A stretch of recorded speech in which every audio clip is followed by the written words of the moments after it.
सो है एवरीबॉडी, तुम्हारे एग्जाम नज़दीक है एंड आई नो तुम्हें एक ऐसे एजुकेटर की सख्त ज़रूरत है जो हर दूसरे यूट्यूब टीचर की तरह फ्लैशी स्लाइड्स के बजाय तुम्हारे ऑफलाइन एजुकेटर की तरह लास्ट मोमेंट पे सब कुछ एक्सप्लेन कर दे। So here I am. और ये जो फर्स्ट चैप्टर हम आज पढ़ने जा रहे हैं हिस्ट्री का, फ्रेंच रेवोल्यूशन। सो पहला सवाल ये आता है कि क्या है ये चैप्टर, मतलब फ्रेंच रेवोल्यूशन है ही क्या और क्यों पढ़ना है इसको। बेसिकली छोटा सा इंट्रो दे देता हूँ मैं पहले इस वीडियो का। हम अगले 2-3 लेक्चर में इस चैप्टर को कंप्लीट करने वाले हैं। ठीक है, मैं ये मान के चल रहा हूँ कि तुमने मोटा माटी पहले से पढ़ रखा होगा ये, और अब तुम लास्ट मोमेंट रिवीजन के लिए यहाँ पे आए हो। लेकिन इस रिवीजन में भी मैं बिल्कुल पूरी कोशिश करूँगा कि तुम्हें डिटेल में एकदम सब कुछ बता सकूँ, ताकि तुम्हारा टाइम भी ना जाए और इस वीडियो को देख के तुम ऑब्वियसली एग्जाम को डायरेक्ट अटेंड कर सको। तो पहला सवाल ये आता है कि वाई फ्रेंच रेवोल्यूशन, हुआ ही क्यों फ्रेंच रेवोल्यूशन। गाइस देखो, फ्रेंच रेवोल्यूशन जो है ना, ये कोई ऐसा रैंडम इवेंट नहीं है कि वर्ल्ड हिस्ट्री में फ्रांस में कुछ कुछ तो हो गया and now we have to read it. नहीं, ऐसा कुछ नहीं है। ये एक ऐसा इवेंट है जो टर्निंग पॉइंट है वर्ल्ड हिस्ट्री का। तुम देखोगे अगर आगे जाके जब तुम पढ़ोगे, तुम्हें धीरे धीरे 10th क्लास में भी पता चलेगा कि फ्रेंच रेवोल्यूशन एक ऐसा इवेंट था जिसके चलते सीरीज ऑफ इवेंट्स ट्रिगर हो गई। अलग अलग एरियाज में, अलग अलग कंट्रीज में रिवॉल्यूशन आने लग गया एंड उन्हीं सब की शुरुआत यहाँ से होती है। सो फ्रेंच रेवोल्यूशन की शुरुआत होती है बेसिकली 14 जुलाई 1789 से। यही वो तारीख है जिसको कंसिडर किया जाता है कि फ्रेंच रेवोल्यूशन इस दिन हुआ था। अब ये इस दिन हुआ क्यों, इसके बाद क्या हुआ और इससे पहले क्या हुआ, ये पूरा का पूरा एक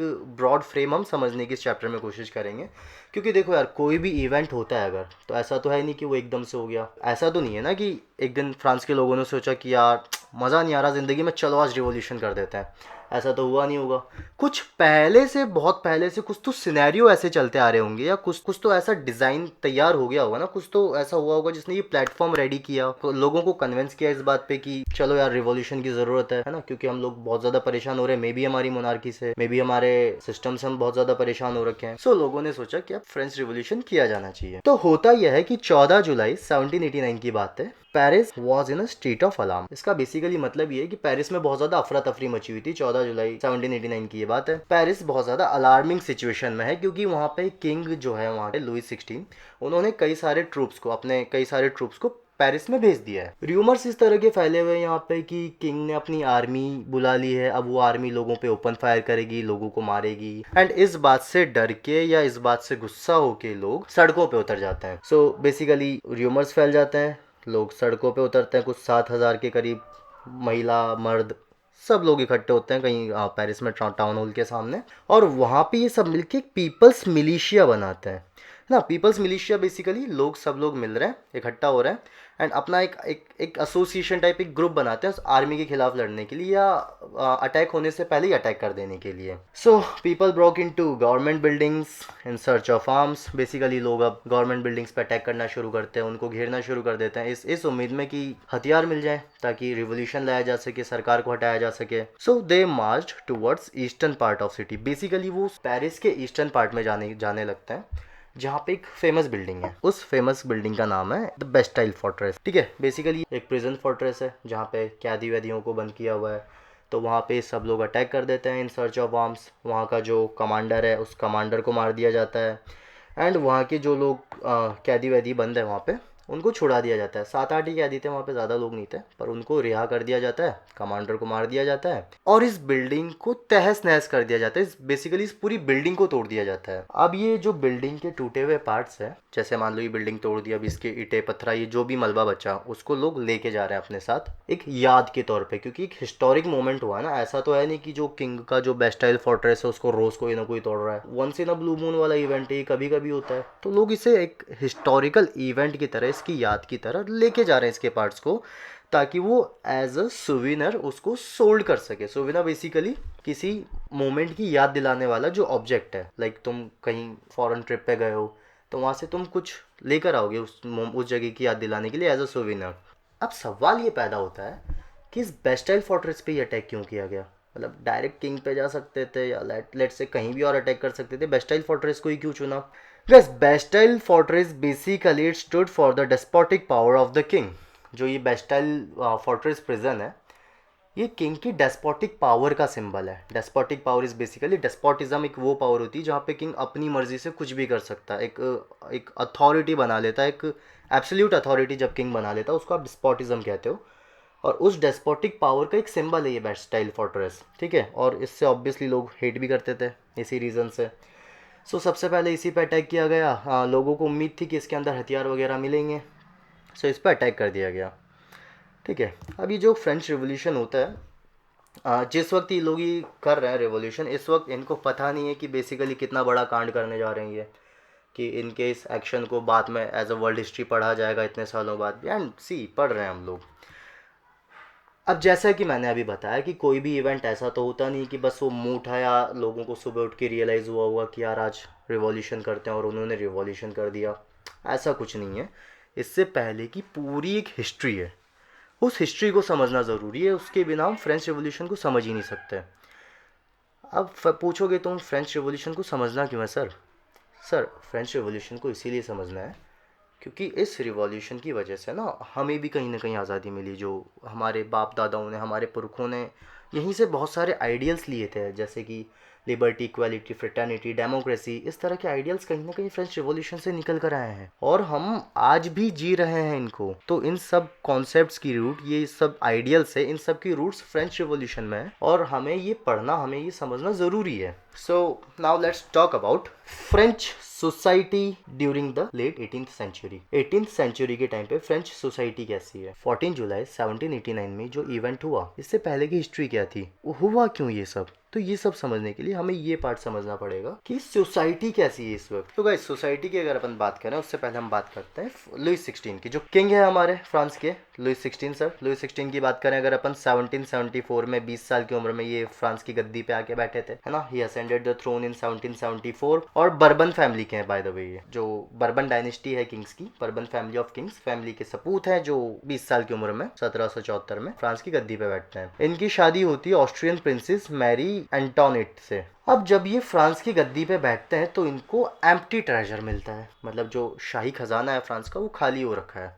ये रीजन समझने जरूरी है पहले कि ये जो ट्रेजरी है खाली क्यों है। सो इसके मल्टीपल रीजंस हैं। सबसे पहले फ्रांस जो है कई सालों से वॉर्स में इन्वॉल्व है, अलग अलग जगहों पे वॉर वगैरह में इन्वॉल्व है, तो वहाँ पे वॉर वगैरह में पैसा बहुत ज़्यादा लग रहा है तो ट्रेजरी खाली है। अगेन, जो वहाँ का एक्स्ट्रावेगेंट कोर्ट ऑफ वर्साइल्स है उसमें बहुत ज़्यादा खर्चा है, उसको मेंटेन करने का बहुत ज़्यादा खर्चा है, उसके लिए फिर ट्रेजरी खाली होती जा रही है। फ्रांस हेल्प्ड 13 अमेरिकन कॉलोनीज, मतलब इन्होंने क्या बेसिकली अमेरिकन कॉलोनीज थी, 13-14 अमेरिकन कॉलोनीज थी जो ब्रिटेन के कब्जे में थी, तो ब्रिटेन से उनको इंडिपेंडेंस दिलाने के लिए, ब्रिटेन से आज़ादी दिलाने के लिए उनकी हेल्प करी। उसमें भी अगेन बहुत सारा पैसा चला गया। And loan of billions of levers, liver France की करेंसी है इस वक्त, सो बिलियंस ऑफ लिवर्स का लोन भी है इन पे। अब इस लोन पे इनको इंटरेस्ट भी देना होता है। अब इतने सारे लोन पे जो मनी लैंडर्स है ये इंटरेस्ट बढ़ा के अब इन पे चार्ज कर रहे हैं। So lenders begin to charge high interest, और लगभग 10% का इंटरेस्ट बढ़ा दिया। Increase percent of loan on interest payment, तो जो इंटरेस्ट को इन्हें पे करना है उसका इन्होंने बहुत ज़्यादा चार्जेस भी बढ़ा दिए। एंड फ्रांस को बहुत ज़्यादा पैसा देना है, फ्रांस के पास कमाई का साधन बहुत ज़्यादा है नहीं फिलहाल, और पैसा इनको बहुत ज़्यादा देना है। सो बेसिकली अब तुम खुद सोचो, तुम फ्रांस के राजा हो, तुम अभी अभी राजा बने हो, तुम्हारी ट्रेजरी खाली है, ठीक है। ये सब कुछ रीजंस थे जिसकी वजह से तुम्हारी ट्रेजरी खाली है।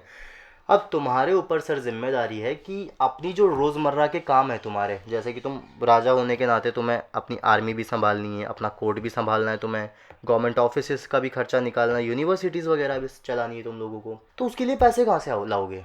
तो यहाँ पे जो सबसे लॉजिकल आर्गूमेंट तुम्हारे पास आ रहा है वो एग्जैक्टली टैक्स बढ़ा देंगे। तो राजा साहब यही कर रहे हैं कि टैक्स बढ़ाएंगे, जो गवर्नमेंट है फ्रांस की ये टैक्स बढ़ाएगी, लोगों के ऊपर टैक्स डालेगी ताकि रेगुलर एक्सपेंसेस निकाले जा सकें। ओके, यहाँ तक समझ पा रहे हो? आई होप यहाँ तक सब मेरे साथ है। तो आज हम अभी बात करते हैं अब जो फ्रांस की सोसाइटी है ये एक्चुअली इसका स्ट्रक्चर कैसा है। ओके सो गाइस, इस पे ध्यान दो। फ्रांस की जो सोसाइटी है वो 3 स्टेट्स में बटी हुई है, first state, second state and third state. यहाँ पे बेसिकली ये स्टेट का सिस्टम है। जैसे इंडिया में कास्ट सिस्टम है वैसे यहाँ पे क्लास सिस्टम है, ये स्टेट वाइज बटा हुआ है। अब इसको समझो, 3 स्टेट्स एग्जिस्ट कर रही है यहाँ पे। सबसे ऊपर पहली स्टेट, फिर second state and then third state. First state, second state, third state क्या है? फर्स्ट स्टेट के वो लोग हैं जो क्लर्जीज हैं। क्लर्जीज आर बेसिकली जो चर्च से रिलेटेड है, जो रिलीजियस इंस्टीट्यूशन से रिलेटेड है, कैथोलिक चर्च के लोग हैं, वो लोग, वो सब के सब फर्स्ट स्टेट में काउंट होते हैं, ये सबसे ऊपर है। सेकंड स्टेट में वो लोग हैं जो नोबेलिटीज़ हैं, है ना, जो राजघराने के लोग हैं, शाही परिवार के लोग हैं, ये सब सेकंड स्टेट में आता है।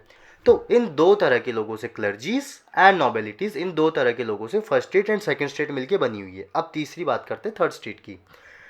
थर्ड स्टेट की अगर अपन बात करें, थर्ड स्टेट में है बिजनेसमैन वगैरह हैं, मतलब बेसिकली क्लर्जीज एंड नोबिलिटीज़, इनके अलावा जो भी हैं वो सब थर्ड स्टेट में है।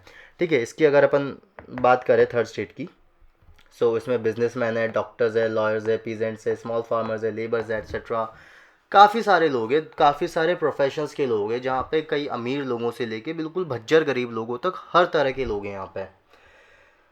अब यहाँ पे ट्विस्ट ये है कि जो ये फर्स्ट स्टेट है और ये जो सेकंड स्टेट है, इन लोगों के पास कुछ प्रिविलेजेस है by birth. Privilege by birth का मतलब है इन लोगों के पास कुछ फ़ायदे हैं, कुछ एडवांटेजेस है, कुछ प्रिविलेजेस हैं इनकी, जो इनको सिर्फ इसलिए मिली है क्योंकि ये फर्स्ट स्टेट में और सेकंड स्टेट में पैदा हुआ है। ठीक है, तो इसको आप कह रहे हो प्रिविलेज बाय बर्थ। अब वो प्रिविलेजेस क्या है? वो privileges of course tax exemption, सबसे पहले तो कि इन लोगों को टैक्स नहीं देना होता है। ठीक है, जो फ्रांस की सोसाइटी में जो होगा टैक्स वगैरह कलेक्ट होगा, वो टैक्स इन लोगों को नहीं देना है। उल्टा ये लोग टैक्स वसूल करेंगे। वसूल करेंगे किससे? उससे करेंगे जिसको टैक्स देना है। टैक्स देना किसको है? टैक्स देना है थर्ड स्टेट के लोगों को। अब जो थर्ड स्टेट के लोग हैं, सिर्फ ये लोग टैक्स देंगे।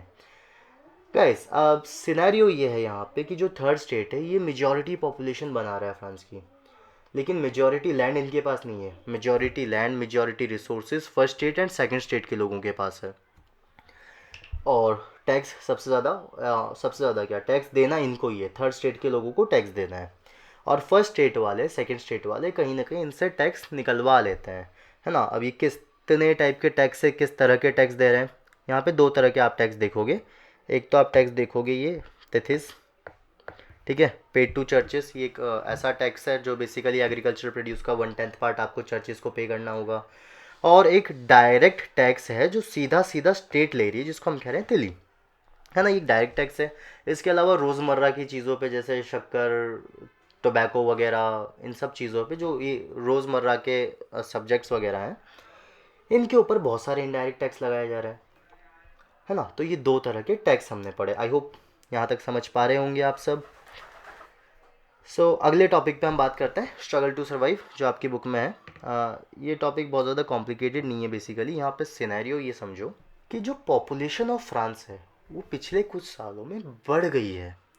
मतलब आप 1715 से लेके 1789 में देखोगे तो 23 मिलियन से बढ़ के 28 मिलियन तक पॉपुलेशन आ गई है। अब दिक्कत ये हो रही है कि पॉपुलेशन तो बढ़ रही है, लेकिन ग्रेन का प्रोडक्शन नहीं बढ़ पा रहा है। जो प्रोडक्शन वगैरह है वो बढ़ती पॉपुलेशन के साथ पेसअप नहीं कर पा रहा है। तो पॉपुलेशन बढ़ रही है, रिसोर्सेज की डिमांड भी बढ़ रही है, फूड ग्रेन्स की डिमांड भी बढ़ रही है। अब फूड ग्रेन्स की डिमांड बढ़ रही है तो प्रोडक्शन डिमांड के साथ पेसअप ही नहीं कर पा रहे। डिमांड बहुत ज़्यादा होती जा रही है, प्रोडक्शन बहुत कम है, और उसकी वजह से फूड प्राइसेस बढ़ती जा रही है, ब्रेड की प्राइसेस तो रैपिडली बढ़ती जा रही है। इकोनॉमिक सेटअप की अगर अपन बात करें, यहाँ पे जो थर्ड स्टेट के बहुत सारे ज़्यादातर लोग हैं जो एज अ लेबर एम्प्लॉयड है, वो इनके फिक्स वेजेस हैं। महंगाई बढ़ती जा रही है, फूड ग्रेन्स वगैरह कम है, जो उनकी डिमांड ज़्यादा है, तो ऑब्वियसली महंगाई भी ज़्यादा है। और ये महंगाई के साथ साथ इनकी फिक्स्ड वेजेस पेसअप नहीं कर पा रही है, कॉप अप ही नहीं कर पा रही है। वेजेस फिक्स्ड है, जितने भी वर्कर्स वगैरह हैं इनकी सैलरी फिक्स है, बट जो महंगाई बढ़ रही है उसके साथ ही सैलरी कवर अप नहीं कर पा रही है। तो कहीं ना कहीं इनकी इनकी इकोनॉमिक वैल्यू में डेप्रिसिएशन आ रहा है एंड इन्फ्लेशन राइज होता चला जा रहा है। यहाँ पे एक सिचुएशन क्रिएट हो रही है जिसे हम कह रहे हैं सबसिस्टेंस क्राइसिस। अब सबसिस्टेंस क्राइसिस क्या है? Subsistence crisis basically a situation where basic needs of livelihood are endangered. एक ऐसी सिचुएशन में लोग आ चुके हैं, एक सबसिस्टेंस क्राइसिस में लोग ऐसा फंस चुके हैं जहाँ पे उनकी basic means of livelihood he endangered है ना, बेसिक चीज़ें ही अफोर्ड नहीं कर पा रहे हैं वो, इसको आप सबसिस्टेंस क्राइसिस कह रहे हो। तो बढ़ती महंगाई के चलते फ्रांस के लोग सबसिस्टेंस क्राइसिस में आते जा रहे हैं। अब ऐसे में चल क्या रहा है? ऐसे में एक और चीज़ चल रही है जो साइड बाय साइड डेवलप होती चल रही है, वो है मिडिल क्लास। अगला टॉपिक है अपना a growing middle class envisages an end to privileges. Basically अब यहाँ पे से छोटी सी स्टोरी सुनो, चल क्या रहा है कि जब इतना कुछ चल रहा है फ्रांस में, लाइक सबसिस्टेंस क्राइसिस आ रखा है, इन्फ्लेशन बढ़ रहा है, लोगों के पास लेट्स से एम्प्लॉयमेंट नहीं है, या जिनके पास एम्प्लॉयमेंट है उनके पास वेजेस इतनी नहीं है कि बढ़ती इन्फ्लेशन के साथ कॉप अप कर सकें, इस दौरान एक नई सोशल कम्युनिटी, एक नया सोशल ग्रुप राइज हो रहा है, जिसको हम कह रहे हैं मिडिल क्लास। ठीक है, अब ये मिडिल क्लास लोग कौन है? ये बेसिकली वो लोग हैं जिनके पास थोड़ा बहुत पैसा है, लाइक मर्चेंट्स, ट्रेडर्स वगैरह, बिजनेसमैन वगैरह, या प्रोफेशनल्स जो कि डॉक्टर्स, लॉयर्स वगैरह प्रोफेशनल्स हैं यहाँ पे, जो पढ़े लिखे हैं, जिनके पास एजुकेशन का एक्सेस है। अब क्योंकि इनके पास एजुकेशन का एक्सेस है, इसीलिए इनके पास नए आइडियाज़ का भी एक्सेस है, जो अब नए नए फिलोसोफर्स आगे आने वाले हैं, जिनकी वजह से कहीं ना कहीं पूरे के पूरे फ्रेंच रेवोल्यूशन की थीम को शेप मिलने वाला है। तो उन सब फिलोसोफर्स के आइडियाज़ भी इनके पास है, वो भी ये एंगल्फ कर पा रहे हैं, उनको भी पढ़ पा रहे हैं, समझ पा रहे हैं। तो अब इन एजुकेटेड प्रोफेशनल्स का कहना है कि प्रिविलेज बाय बर्थ का कॉन्सेप्ट नहीं होना चाहिए, बल्कि सोसाइटी मेरिट बेस्ड होनी चाहिए। यानी कि राजा को राजा इसीलिए मत बनाओ क्योंकि वो राजा का बेटा है, क्योंकि वो राजा के घर में पैदा हो गया, बल्कि उसकी काबिलियत देख के उसका राजा बनाओ, उसको राजा बनाओ।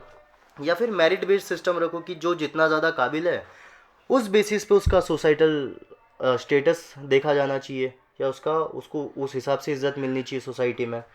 तो ये नए नए पढ़े लिखे लोग आते जा रहे हैं, जो मिडिल क्लास क्रिएट होती जा रही है। इन लोगों का कहना है कि प्रिविलेजेस को नहीं होना चाहिए, सोसाइटी को मेरिट बेस्ड होना चाहिए, कि लोगों की काबिलियत से उनको जज किया जा सके, ना कि किसी बड़े घराने में पैदा होने के लिए। So these ideas envisaging a society based on freedom, equal laws and opportunities for all were put forward by philosophers like John Locke, Rousseau and Montesquieu. ठीक है, तो इस तरह के सामने आइडियाज़ आने लग गए कि एक ऐसी सोसाइटी हो जो इक्वालिटी पे बेस्ड हो, जो कि फ्रीडम के बारे में बात करे, जो कि सबके लिए इक्वल अपॉर्चुनिटीज़ की बात करे, लाइक सबको इक्वल दर्जा दे, सबके बीच में इक्वालिटी प्रमोट करे। अब ये आइडियाज़ कुछ फिलोसोफर्स लेके आ रहे हैं यहाँ पे, काफ़ी फेमस फिलोसोफर्स हैं। एक नाम देखा हमने, जॉन लॉक, रूजो, मोंटेस्क्यू। अब इनके अपने अपने थॉट्स हैं, इन्होंने कई कई अपनी अपनी बुक्स लिखी है, जिनके बारे में हम बात करते हैं। कि जॉन लॉक ने एक बुक लिखी है, two treatises of government. Two treatises of government कह रहा है कि इस बुक के माध्यम से John Locke sought to refute the doctrine of divine and absolute right of the monarch. Doctrine of divine and absolute right of the monarch, basically इस चीज़ को नकार रहे हैं कि जो भी मोनार्क है उसका एब्सोल्यूट और डिवाइन राइट नहीं होना चाहिए। Guys, absolute and divine right से मतलब ये है, एब्सोल्यूट मतलब जो है ही, जो होगा ही होगा। डिवाइन मतलब समथिंग दैविक। जो राजा लोग अपने आप को पहले एसोसिएट कर देते थे ना, कि हम तो भगवान के वंशज हैं, हम तो भगवान हैं, एंड जो भी राजा करेगा वो सही करेगा, राजा का भी गलत हो ही नहीं सकता। तो इस बेसिस पे राजा फिर कुछ भी कर सकता है ना। राजा के पास इतना ज़्यादा एब्सोल्यूट अथॉरिटी कि वो लिटरल चलते चलते तुम्हें कुछ भी कर सकता है, और तुम कुछ नहीं कर सकते उसका। तो जॉन लॉक का कहना है कि किंग के पास इतनी एब्सोल्यूट अथॉरिटी नहीं होनी चाहिए, इतनी डिवाइन राइट्स नहीं होनी चाहिए उसके पास। रूजो की अगर अपन बात करें नेक्स्ट पॉइंट पे, he proposed a form of government based on social contract between people and their representatives. Basically एक फिटल फॉर्म ऑफ डेमोक्रेसी का कॉन्सेप्ट आया है यहाँ पे। ठीक है, रूजो कह रहे हैं कि जो भी गवर्नमेंट है, जो भी गवर्नमेंट, एक ऐसी फॉर्म ऑफ गवर्नमेंट के बारे में रूजो बात कर रहे हैं कि लोग एंड उनके रिप्रेजेंटेटिव्स के बीच में एक सोशल कॉन्ट्रैक्ट बना, एक ऐसी गवर्नमेंट हो जो लोगों की भी सुने, जहाँ पे लोग सिर्फ सब्जेक्ट ना बन के रह जाए, बल्कि उनको कुछ राइट्स मिले, है ना, उनको कुछ सिटीजनशिप मिले, वो बस राजा के सब्जेक्ट बन के ना रह जाए। वहीं मॉन्टेस्क्यू अपनी स्पिरिट ऑफ लॉस के तहत कहते हैं division of power with in government, like separate legislature, executive and judiciary. ठीक है, जो हम अपने आज के टाइम पे देखते हैं कि जुडिशरी, एग्जीक्यूटिव, लेजिस्लेचर तीनों अलग अलग है। ये आइडिया यहाँ पे मॉन्टेस्क्यू से आ रहा है। ठीक है, जब वो याद करो, अभी हमने बात करी थी कि 13 अमेरिकन कॉलोनीज़ को फ्रांस ने छुड़वाया था ब्रिटेन से। तो अमेरिकन कॉलोनीज़ जब आज़ाद हुई ना, तो अपने कॉन्स्टिट्यूशन में उन्होंने सबसे पहले इस बारे में बात करी, लाइक उन्होंने इस चीज़ को अडॉप्ट किया, separation of judiciary, executive and legislature को इन्होंने अडॉप्ट किया, और ये एक बड़ा एग्जाम्पल बन गया आने वाली जनरेशन्स के लिए, है ना, या आने वाले कॉन्स्टिट्यूशंस के लिए। सो बेसिकली ये जो आइडियाज़ है फिलोसोफर्स के, ये बहुत ज़्यादा प्रचलित होने लग गए, धीरे धीरे इनके बारे में बात होने लग गई। ठीक है, कॉफ़ी शॉप्स में, सैलून्स वगैरह में, बुक हाउसेज में, या जो भी मार्केट वगैरह में लोग जा रहे हैं, लोग इधर उधर इनके बारे में बातें कर रहे हैं। जो बुक्स रीड नहीं कर सकते हैं डायरेक्ट, या जो पढ़ लिख नहीं सकते, उनके लिए इन आइडियाज़ को बोल के बताया जा रहा है, ज़ोर ज़ोर से पढ़ के बताया जा रहा है। जैसे होता था ना मूवीज़ वगैरह में, राजा का दूत आता है, सुनो सुनो सुनो महाराजा ऐसा फलाना ढिमकाना कुछ तो करने जा रहे हैं। तो इस तरह से यहाँ पे कॉफ़ी हाउसेस वगैरह में, मार्केट वगैरह में लोगों को सुनाई जा रही है ये नई नई फिलोसफीज़, नई नई बातें, जो जो लोग डायरेक्ट पढ़ नहीं सकते हैं, या जिन लोगों के पास डायरेक्ट एक्सेस नहीं है इन आइडियाज़ का, उन लोगों के लिए ये बातें बताई जा रही है, सुनाई जा रही है। सो आज के लेक्चर को फ़िलहाल के लिए इतना ही रखते हैं। बाकी एक एक छोटा सा पॉइंट है ओल्ड रिजीम के बारे में। 1789 में फ्रेंच रिवॉल्यूशन हो रहा है। सो जो इस 1789 का फ्रांस है, इससे पहले का फ्रांस अलग है, 1789 से बाद का फ्रांस अलग है। तो 1789 में जो रिवॉल्यूशन हुआ है, इसके बाद से बहुत सारे चेंजेस आए हैं। लेकिन इससे पहले जो भी था, इससे पहले क्या चल रहा था, ये 3 टियर सिस्टम चल रहा था, जो 3 स्टेट्स की बात चल रही है ना, फ्यूडलिज्म चल रहा है, फ्यूडल सिस्टम वगैरह चल रहे हैं, बहुत सारी ऐसी चीज़ें चल रही है कि first state second state tax नहीं देंगे, सिर्फ थर्ड स्टेट टैक्स देगा। तो ये बहुत सारी चीज़ें इस टाइम से पहले एग्जिस्ट कर रही है। सो ये जो टाइम है 1718 से पहले का जो फ्रांस है, इसको हम कह रहे हैं ओल्ड रिजीम, है ना। इसके बाद के फ्रांस को ओल्ड रिजीम नहीं कह रहे। 1789 से पहले का जो फ्रांस है, इसको हम ओल्ड रिजीम कह रहे हैं। सो अभी के लिए इसको इतना ही इनफ रखते हैं, ठीक है। अगले वीडियो में हम यहाँ से आगे के चैप्टर को डिस्कस करेंगे, एंड इसके बाद के 2 वीडियोज़ में हम इस चैप्टर को कंप्लीट मोटा माटी ख़त्म कर लेंगे। सो आई होप ये समझ में आया होगा तुम्हें। PDF अगर तुम लोग को चाहिए रहेगी तो मैं ये प्रोवाइड करवा दूंगा, कमेंट में बता देना मुझे। बाकी मिलते हैं फिर, बाय।